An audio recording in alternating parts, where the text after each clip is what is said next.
দিল্লিতে ভূপেন্দ্র যাদবের বাড়িতে তৃণমূলের বিদ্রোহী ব্লকের বৈঠক। একের পর এক সাংসদরা সেই বিদ্রোহী ব্লকে তারা যোগদান করেছেন এবং এই বৈঠকে তারা ইতিমধ্যেই এসেছেন। শতাব্দী রায়, সায়নী ঘোষ থেকে শুরু করে কাকলি ঘোষ দস্তিদার, সুদীপ বন্দ্যোপাধ্যায়, প্রসূন বন্দ্যোপাধ্যায়, অরূপ চক্রবর্তী, পার্থ ভৌমিক, মালা রায়, প্রত্যেকেই ভূপেন্দ্র যাদবের বাড়িতে যে তৃণমূলের বিদ্রোহী ব্লকের বৈঠক, সেই বৈঠকে তারা রয়েছেন।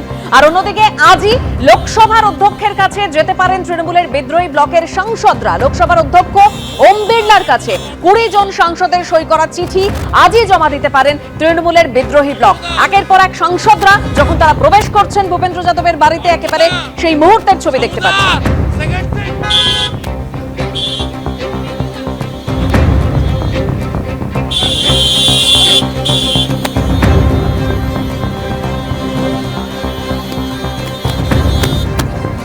গতকালই সুদীপ বন্দ্যোপাধ্যায় তিনি বিদ্রোহী ব্লকে নাম লিখেছেন, সই করেছেন তিনি, অর্থাৎ 20 জন সাংসদের যে চিঠি বিদ্রোহী ব্লক তৃণমূলের, সেই চিঠি আজকে লোকসভা স্পিকার ওম বিড়লার কাছে জমা দিতে পারেন তারা। তবে তার আগে একের পর এক ছবি দেখাচ্ছি যখন ভূপেন্দ্র যাদবের বাড়িতে বিদ্রোহী ব্লকের সাংসদরা প্রবেশ করছেন।